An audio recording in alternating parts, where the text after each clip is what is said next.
Abu Dhabi only opened its property market to international buyers in 2019. Dubai did it in 2002. That's a 17-year head start that Dubai has. In this long-form video, I want to break down one project specifically, which is the Marsa Al Saadiyat by Aldar, the final master plan community on Saadiyat Island. I'm going to show you why this launch matters, how the pricing stacks up against Dubai and other global cities, and whether this is actually a trophy postcode or just clever marketing. So let's get right into it. So why Abu Dhabi and why now? Here's the context you need to know before we talk about any single project. Abu Dhabi has over 700 kilometers of coastline, more than 200 natural islands. Unlike a lot of cities where they build artificial land to expand, Abu Dhabi has largely worked with what nature gave it. Yas Island, Al Reem Island, Al Maraya Island, Hadariya Island, and Saadiyat Island. Each one has a distinctive identity. Yas is the entertainment island, Al Reem and Al Maraya are for finance, Ramham is for your Maldives beach paradise, Hadariya is for family living, wellness and sports, and Saadiyat is for culture and luxury living. Now the comparison that actually matters for investors is very, very simple. Dubai freehold ownership opened in 2002. Abu Dhabi's freehold market opened for international buyers in 2019. That's roughly a 17-year gap in market maturity. And that gap is the whole theory behind why people are looking at Abu Dhabi as the earliest stage opportunity in the UAE right now. Just to put a number on that maturity gap, between 2024 and 2025, Dubai launched over 230,000 off-plan units. Abu Dhabi, in the same period, launched fewer than 35,000. It's controlled and it's master planned. There is a very, very big difference when you are looking at it from an investment vehicle point of view. So why Saadiyat specifically? Saadiyat is Abu Dhabi's cultural and luxury district. This is where you find the Louvre Abu Dhabi, the Guggenheim, the Natural History Museum, the Team Lab Phenomena, and the Zayed National Museum. For me, the most exciting part, on the residential and hospitality side, you've already got the Mandarin Oriental, the Baccarat residence, the Four Seasons, the Nobu residence. This isn't a district just building credibility from scratch. It's already establishing itself as the luxury hotspot for the whole of the Middle East. And it's still in its infancy. Even better, connectivity-wise, it is so central. It's about 15 minutes from Yas Island. It's about 10 minutes from Al Maraya Island, which is the Abu Dhabi financial hub, home to the ADGM, the Cleveland Clinic Abu Dhabi, and the Gallery Amal, and about 25 minutes from Hadariya Island, the very famous new lifestyle community. Now, population numbers are the key story. Saadiyat currently has around 30,000 residents. However, the long-term plan targets 120,000 in the southern portion alone, plus another 40,000 in the future northern expansion.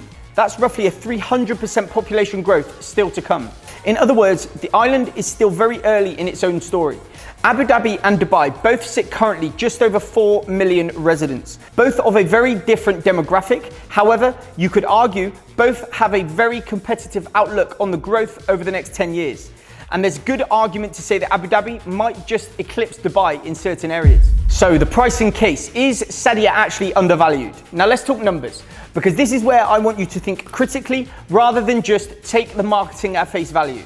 Now if I tell you that Saadiyat Island, Abu Dhabi currently sits on an average price per square foot at 2,833 dirhams per square foot. So here is the price per square foot comparison of other prime real estate markets globally. If we look at Hong Kong, it roughly sits at around 14,000 dirhams per square foot. New York, Manhattan sits at around 9,500 dirhams a square foot. In prime areas of London, you're looking at around 7,000 dirhams a square foot. Singapore sits approximately 6,600 dirhams per square foot. Dubai's very own Palm Jumeirah sits at around 4,000 dirhams a square foot. However, it goes all the way up to 14,000 dirhams per square foot for the most prime real estate. Dubai, on average, prime real estate sits at around 3,500 dirhams a square foot. So Saadiyat is sitting at roughly a fifth of Hong Kong pricing, about a third of New York, and meaningfully below Dubai's very own prime average. So that is undervalued argument in one chart. Now, is that a fair comparison? Partially. Saadiyat doesn't have the depth of the financial center of Hong Kong or New York, so some of that gap is structural, not just mispricing. But the trend line matters more than the snapshot. Saadiyat's average residential price moved from about 2,005 dirhams per square foot in 2024 to 2,450 dirhams per square foot in 2025. That's a 22% increase in one single year. So that's the kind of momentum that tends to get investor attention. And it's happening from a base that is still cheap relative to comparable global cities. Now, what Marsa Al Saadiyat actually is, let's talk about the project itself. Marsa Al Saadiyat is being positioned as the final master planned community on Saadiyat Island in its totality. This is the final chapter of the island's development story. It's a 1 billion dirham plus waterfront destination, and here's what's actually being built. It's 8 kilometers of coastline, including what's being described as Abu Dhabi's largest marina, deep enough to dock the world's largest yacht. Again, it's being built to cater for the elite. It's going to have 5.6 kilometers of natural white sand beach. It's going to have 140 kilometers of walking trails, 46 kilometers of cycling paths, a 1 kilometer waterfront promenade with luxury hotels, dining and retail, a planned theatre district with direct access to the cultural district on Saadiyat. For connectivity, it's planned to have an Etihad rail station, which would put you to downtown Dubai in just 45 minutes. And you are, of course, just minutes from Saadiyat Beach Golf Club and Saadiyat Beach itself, which already has an international reputation as the #1 beach in the UAE. The pitch here from me isn't just to buy a villa, it's to buy into the last piece of the cultural island that already has global attractions such as the Louvre and the Guggenheim as its neighbours. And phase 1 is expected to launch very, very soon. Now, why does this location stand out? Saadiyat today is like looking at Paris when the Louvre district was forming in the 1600s, or Monaco before the Casino Monte Carlo opened in 1863 and turned it into a luxury destination. The idea is that the world's most iconic addresses were once overlooked, and Saadiyat is at that same early stage. Saadiyat genuinely does have world-class cultural infrastructure already in place, which most early stage developments don't have. But I would push back gently. Paris and Monaco became what they are over centuries, shaped by trade routes, monarchies, geopolitics that have nothing to do with a single master-planned launch. Saadiyat's advantage is that it is not the next Monaco. It is something more specific and more provable. It's a government-backed master plan in a AAA rated capital city, with committed infrastructure and cultural anchors already delivered, priced meaningfully below comparable global real estate markets. And the real thesis, you don't need the Monaco comparison to make it, and that's the real focal point here. There is undeniable growth in this location. So who does this investment actually make sense for? This makes sense if you're a long-term investor with a 5+ year horizon who wants exposure to the early stage side of the UAE market in an emerging hotspot rather than a more mature Dubai cycle. It also makes sense if you already hold Dubai assets and you want a geographic diversification within the UAE without leaving the country's macro and regulatory environment. This option makes less sense if you need a short-term liquidity or a quick flip. Off-plan on a brand new master community means multi-year delivery timelines. Abu Dhabi's resale market, while growing, is still thinner than Dubai's. If you need to exit within 12 to 18 months, as much as this would be possible, this isn't the most rewarding strategy or the correct investment vehicle for you. So you need to go in with the mindset of waiting for the growth to happen and the right time to exit, which in my opinion will be after at least a 12-month maturity post-handover. Now, how does this fit into the broader Abu Dhabi story? So I also want to zoom out because Marsa Al Saadiyat doesn't perform as a singularity. It's riding on top of a broader capital flow story into Abu Dhabi. Abu Dhabi Global Market, which is the Emirates financial centre, operating under English common law, saw its workforce grow by more than 50% in 2025, with major banks such as BlackRock, Blackstone, JP Morgan, Morgan Stanley, all recruiting aggressively into the Emirate. Hedge funds, family offices and asset managers increasingly setting up there. Now that's the kind of demand driver that eventually shows up in prime residential growth, because those employees, executives and their families need somewhere to live, near Al Maraya, Al Reem and by extension, Saadiyat. At the same time, Yas Island is targeting roughly 900% population growth in the same time period.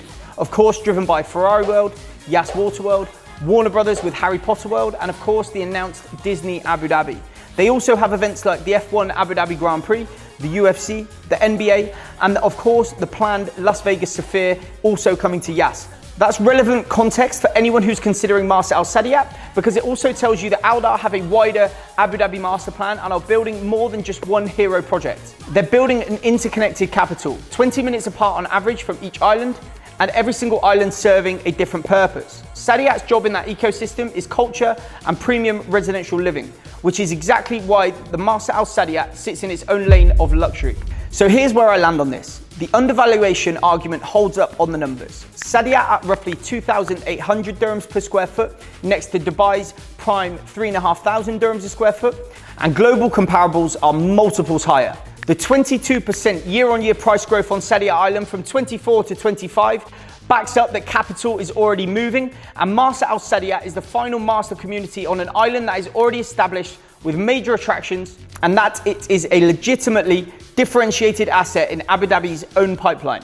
The excitement is building, and this is of course a phase 1 launch with Aldar, which always carries construction and delivery timeframe risk. So you need to treat this as a long-term allocation into an earlier stage market, not just a short-term trade, and it is not a guaranteed next Monaco, but it is certainly the most calculated bet available in the UAE. To be frank, this is for the right investor profile, patient but ambitious investors, UAE diversification goals, genuine interest in the Saadiyat lifestyle proposition. Marsa Al Saadiyat is one of the more credible early launch opportunities in Abu Dhabi right now. You just have to approach it with clear eyes on the timeline. If you want the full breakdown of this project, investor snapshot, expected pricing, unit types, timeframes, and payment plans, reach out to me with the details on the screen now or in the description below to book a video call meeting, and I'll walk you through it directly. And if you found this kind of video useful, feel free to subscribe. I'm covering all of the upcoming Dubai and Abu Dhabi launches that you need to be aware of, because right now this dual market is exactly where the opportunity is. I'll see you on the next one.